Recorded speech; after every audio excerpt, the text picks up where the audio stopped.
Trudeau announces a new loan program for black entrepreneurs as Singh calls for action against systematic racism. This is the Great White North Report.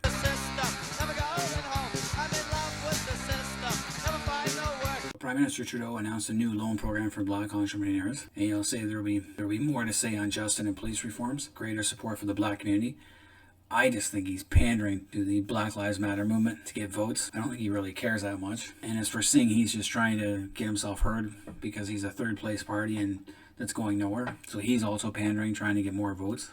Doesn't really care. But is there systematic racism in Canada? Probably. It probably does exist in certain ways or forms. It's really hard to pin down. What might be systematic racism to one person will not necessarily mean to another. So it's not just white people doing it, it's everybody.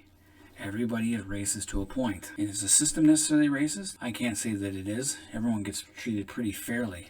And I think it has a lot to do with the attitude of the people. Anyway, he announced a new multi-million-dollar program to help black Canadians get business loans with national banks. So his government is looking at measures to tackle systematic racism in Canada. $221 million program will receive about $93 million from the federal government over the next 4 years and $128 million from 8 financial institutions. Now, if there's a problem with systematic racism in the banks, then it should be the government pressuring the banks to look into their practices and find out, like, what are the stats of this? I have several friends who are black in this area, and they're actually doing really well. They own businesses. I don't think they had a great problem not getting a loan. So Ottawa's deploying close to $33 million along with funds from RBC, BMO, Scotiabank, CIBC, National Bank, TD, Vancity, and Alterna to create a new black entrepreneur loan program, which will provide black entrepreneurs with loans between $25,000 to $250,000. So basically my tax dollars are going towards that. Now I must admit, I don't see a lot of black business owners. Usually it comes and goes in phases. In the 80s you saw a lot of Vietnamese and Hong Kong business owners for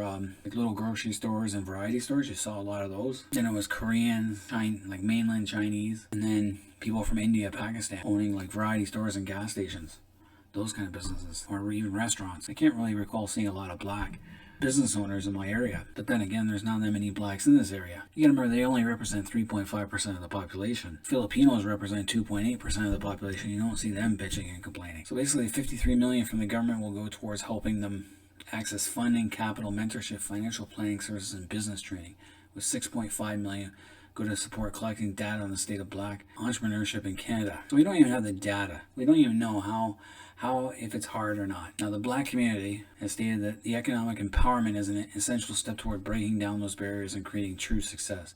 Not just for the black community, but for our country. Anti-racism strategy. Now, Nadine Spencer, president of the Black Businesses and Professional Association, called Wednesday's announcement a game changer for black business owners who have struggled for access to capital and loans. I don't know, one of my friends was black. Her mother owns a couple of houses and rents them out, so she must have had access to capital and gotten loans somehow. Another guy I know, he's a team lead at a factory nearby, and he owns 2 houses. And he's from Nigeria. But he obviously got some help somewhere. So until I see actual stats on this, and simple, there's got to be a reason you get turned down too. Like right now, I could not go into a bank and get a business loan. Just because you're white doesn't mean they're going to give you money. So this is all in response to the Black Lives Matter, which is a Marxist organization, and has Prime Minister is bending the knee. He's pandering to that crowd, and for that I agree with Jagmeet Singh, the NDP leader. You know, instead of kneeling for the death of an American at that, a convicted felon on top of that, he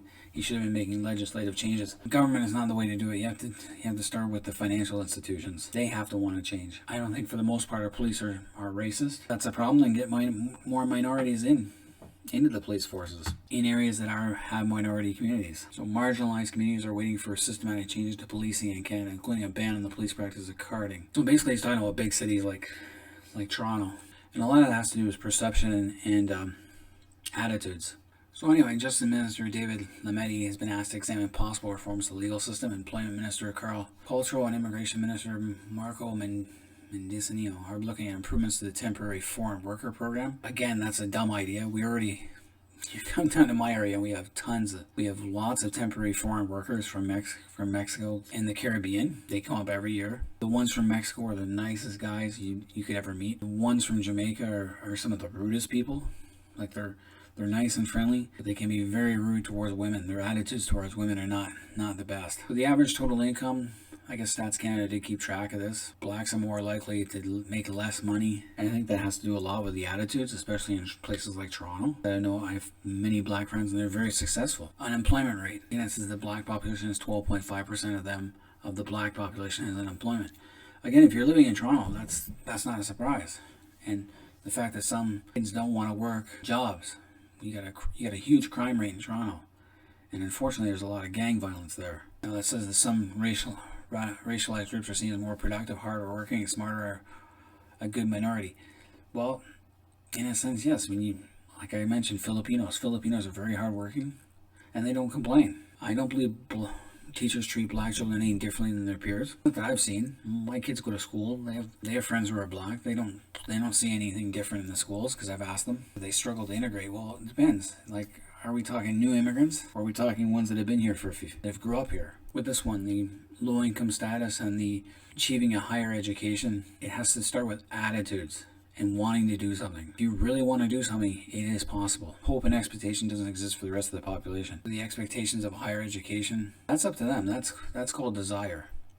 That's something they have to do on their own. And that's something that the family comes into. I know a lot of Koreans who came over to Canada. The Korean parents, they work menial jobs, working wherever, or owning a business like a supermarket or a variety store, but their kids go on to be doctors, nurses, lawyers, whatever. They go on to do better things. Now it says that violence in youth communities in Toronto and Jamaica pushed back against the idea that the greatest violence they faced in their communities was physical violence. They insist the most sustained daily violence was the violence of the educators, teachers who did not believe in them and who stereotyped them, over-disciplined, over-punished them, and constructed possibilities for them that were different from other possibilities of other children. Again, I think that has to do with a lot of the attitudes that you see. The attitudes were just horrendous. I think if they get rid of the rapper attitude, they will do a lot better, because it is possible. Follow the Candace Owen. That's the kind of person you want to be. That's someone you can look up to. Don't look up to Cardi B and the uneducated. Also, hate crimes based on race or ethnicity against blacks reported by police. That's another thing. Like, depict a hate crime.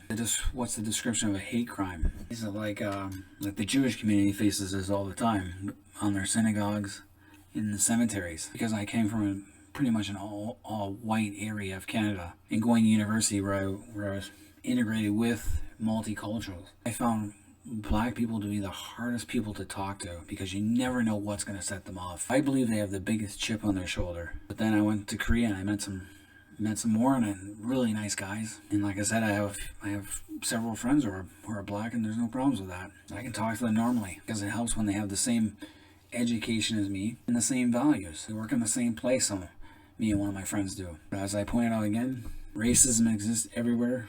And everyone is racist to a point, some more than others, and those who are more than others, we'd like to curtail. Is Canada systematically racist? Not necessarily. It depends. I think it's a case-by-case scenario, and the attitudes. So we'll see. Again, like I said, I think Trudeau's just pandering kneeling to that spectrum, to the far left spectrum of Black Lives Matter, and we'll see how it works in the next election. Until next time, any Canadians out there, let me know what you guys think of all this. And this has been the Great White North Report. I'm in love with the